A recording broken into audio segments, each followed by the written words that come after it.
Hello everyone, amazing पूजा parenting में आपका बहुत बहुत स्वागत है। तो आज हम बात करेंगे आपकी और मेरी जो मोस्टली सबकी प्रॉब्लम होती है। में जो फैमिली मेम्बर्स होते हैं उनसे हमें बहुत बार बहुत सी परेशानियाँ होती हैं। आज हम परेशानियों को नहीं डिस्कस करेंगे, हम सिर्फ ये डिस्कस करेंगे कि सबके घर में सबके फैमिली मेम्बर सबको एक दूसरे से प्रॉब्लम होती हैं। जैसे आपको उनकी कई चीज़ें पसंद नहीं हैं या उनका बिहेवियर पसंद नहीं, इसी तरह हो सकता है उनको भी आपका पसंद नहीं हो। तो इसलिए हमें इस टॉपिक पर डिस्कशन नहीं करना है, हमें इस टॉपिक पर डिस्कशन करना है कि हम खुश कैसे रहें और हम कैसे एडजस्ट करें उन चीज़ों के साथ, और उन चीज़ों के साथ रहते हुए, उन लोगों, उन आदतों, उन बातों के साथ रहते हुए हमें खुश कैसे रहना है और कैसे अपनी लाइफ को आगे बढ़ाना है कि हम वहाँ ना रुक जाएं, अपने आप को ना रोक लें अपने आगे बढ़ने से। तो उसमें सबसे पहला पॉइंट आता है इग्नोर।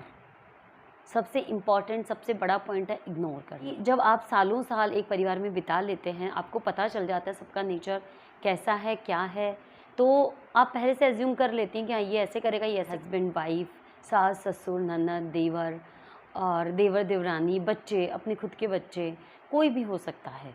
तो आप सबसे पहले, आपको सबका बिहेवियर पहले से पता होता है कि ये ऐसे से करेगा, इसका नेचर ऐसा है, तो जस्ट इग्नोर।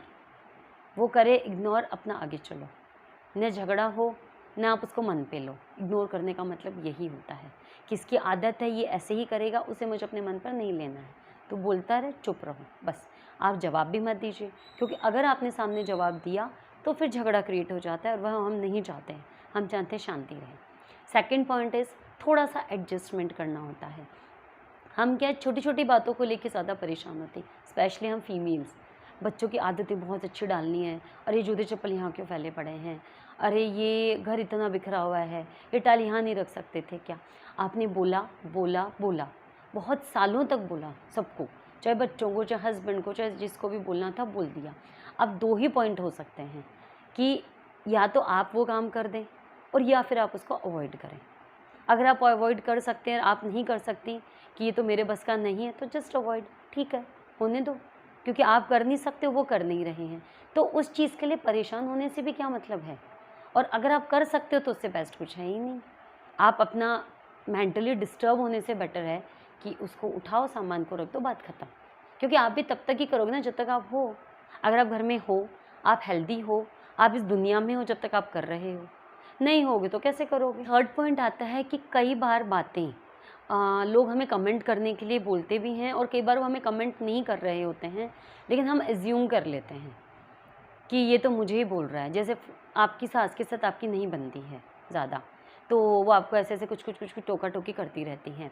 अब आप किसी के साथ बैठे हुए हैं, आप आपकी सास के रिलेटिव के साथ या नेबर में बातें कर रही हैं, आपकी सास किसी और के लिए कोई बात बोल रही है, लेकिन क्योंकि आपकी बनती नहीं और इस तरह की सास आपको बातें बोलती रहती हैं, तो आप उसे एज्यूम कर लेंगी कि ये मेरे लिए बोल रही हैं, ये इनडायरेक्टली मेरे ऊपर कमेंट कर रही हैं। बस ये सोच सोच कर आप परेशान उतरेंगे, आपके अंदर गुस्सा आ जाएगा और फिर आप बोलेंगे भी नहीं। घर आकर आप अजीब सी खिंची खिंची रहेंगे और रिश्तों में और दूरियां आ जाती हैं। तो सबसे इम्पॉर्टेंट इसमें एक बात है कि अगर वो आपके लिए बोल रही हैं, आप पे सच में आप पे कमेंट कर रही हैं या नहीं कर रही हैं, आप अब से रूल बना लो कि मुझे ये एज्यूम ही नहीं करना है या सोचना ही नहीं है कि वो मेरे लिए बोल रहा है, जब तक कि वो मेरी तरफ फेस करके या मेरा नाम लेकर नहीं बोल रहा है। तो ये थोड़ी टफ है चीज़ें, लेकिन आप करके देखिए, आप बहुत खुश रहेंगे और थैंक यू बोलेंगी मुझे कि इसने मुझे बहुत अच्छी चीज़ें बताई हैं हमको। तो बस बोल रही हैं, किसी और के लिए बोल रही हैं, आप तो बस ये सोचो किसी और के लिए बोल रही है। जब मेरा नाम नहीं बोला, जब मेरे तक फेस करके नहीं बोला, मुझे सुनाकर नहीं बोल रहे हैं, नहीं है बस, तो फिर कोई दिक्कत की बात ही नहीं है। फोर्थ पॉइंट आता है कि कोई आपके साथ बहुत बुरा कर रहा है, बहुत बुरा कर रहा है, आपने भी सामने जवाब दिया, लड़ रहे हो, सब कुछ कर रहे हो और है ना, आप भी परेशान रह रहे हो, घर का माहौल ख़राब है, बच्चों पे इफेक्ट आ रहा है, अब क्या कर सकते हैं आप। तो इसका सिंपल सा सल्यूशन है कि अगर कोई इंसान झगड़ा कर रहा है, ठीक है, आपने सालों से उसको देख लिया है, वो नहीं चेंज होगा, तो आप मन में सोचो ये ऐसे ही है, के लिए सोचना बंद कर दो। अगर ज़्यादा होता है आपको बोलना है तो थोड़ा बहुत, जितना लिमिटेड ज़रूरत है उतना सा बोलो, उसके बाद गूंगे बहरे होकर आप अपना काम करो। इससे कम से कम ये होगा कि ये पूरी झगड़े के बाद में जब आप अकेले अपने रूम में होंगे या कहीं भी होंगे, तो आप अंदर गिल्ट फील नहीं करेंगे, क्योंकि हमें भी कोई अच्छी फीलिंग नहीं आती झगड़ा करने के बाद में, बहुत गंदी सी फीलिंग होती है, अरे मैंने ऐसा क्यों बोला, अब उस पे भी गुस्सा होते हैं हम, उसने ऐसे बोला इसलिए मैंने ऐसे बोला, कि बोलते हैं यार क्या था, क्या बोलना, उसकी तो आदत ही ऐसी, मैंने ऐसा क्यों बोला फालतू में। बच्चों ने भी सुना, वो मेरे लिए क्या सोच रहे होंगे, उसने सुना वो मेरे लिए क्या सोच रहा होगा, और फिर आप उसमें बहुत परेशान रहते हैं। तो इससे बचने का यही है कि आप पहले से प्रिपेयर्ड रहें कि हाँ, इसकी ये आदत है तो बोलेगा या ऐसा कमेंट करेगा। जहाँ तक वो चुप रहो, अगर आप रह सकते हो तो। अगर वो बहुत ज़्यादा ही आपको पैम्पर कर रहा है और आपको बोलने की ज़रूरत है, तो आप 1, 2, 3 जो भी स्मॉलेस्ट से स्मॉलेस्ट आंसर्स हों, जिससे वो इंसान चुप हो सकता है, उतना सा दो और अपने काम में लग जाओ, बस। और अगर वो आपको फ़ोर्स कर रहा है कि नहीं तो मेरे सामने खड़ा हो, देखो, तो चुपचाप खड़े हो जाओ, बस। चुप्पी हर चीज़ का जवाब है।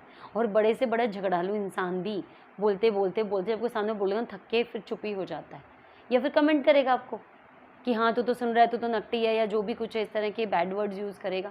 करने दो, वो बोले अपना उधर जाए, आप अपने काम में लग जाओ। बट आपको उस चीज़ को अपने मन पर नहीं लेना है।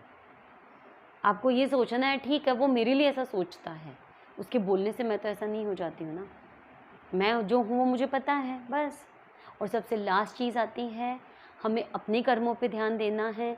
जब भी कोई कुछ करे तो हमें ये देखना है, उसके कर्म उसके साथ, हमारे कर्म हमारे साथ। आप किसी भी धर्म से हो, किसी भी चीज़ से किसी भी संप्रदाय से हो, ये चीज़ सब में है। कर्मा वाला जो पैटर्न है सब में है। हम अभी भी वही चल रहा है। अच्छे कर्म भी हम भोग रहे हैं और बुरे कर्म भी हम भोग रहे हैं। तो सिंपल सी चीज़ है, किसी और को मत देखो उसने क्या किया है। आप अच्छे बन करो, अच्छा बिहेवियर करो। उसको कभी रियलाइज़ हो तो ठीक है, नहीं हो तो कम से कम आप गिल्ट में तो नहीं रहेंगे ना कि मैंने कुछ गलत किया, यार मैं उसका अच्छा भी तो कर सकता था। या कभी आपको भगवान कुछ गंदा तो फल नहीं देंगे ना। अगर आप मुसलमान हैं तो आपको अल्लाह या क्रिश्चियन है, जो भी कोई हैं, तो हमारी जो परम शक्ति है, जो कि जिस पे हम बिलीव करते हैं, वो हमें उसका पाप तो नहीं देंगे ना। तो बस ये बहुत छोटी लेकिन बहुत पावरफुल चीज़ें हैं, जिनको फॉलो करके या जिनको कोशिश करके आप खुश रह सकती हैं, उसी सराउंडिंग्स में, उसी जगह, और बहुत खुश रहकर, और आप बहुत आगे अपनी लाइफ में कुछ प्लान कर सकते हैं, बजाय कि इसी में घूमते रहना कोलू की बैल की जैसे। इसने ऐसा किया, इसने ऐसे बोला, इसने मुझे ऐसे बोला, ऐसे करते करते सुबह होती है, रात होती है, सो जाते हैं, ऐसे करते करते सुबह दिन रात करते करते हम एक दिन मर जाते हैं, और हम एक्चुअली में वो नहीं कर पाते जो हम रियल में चाहते हैं।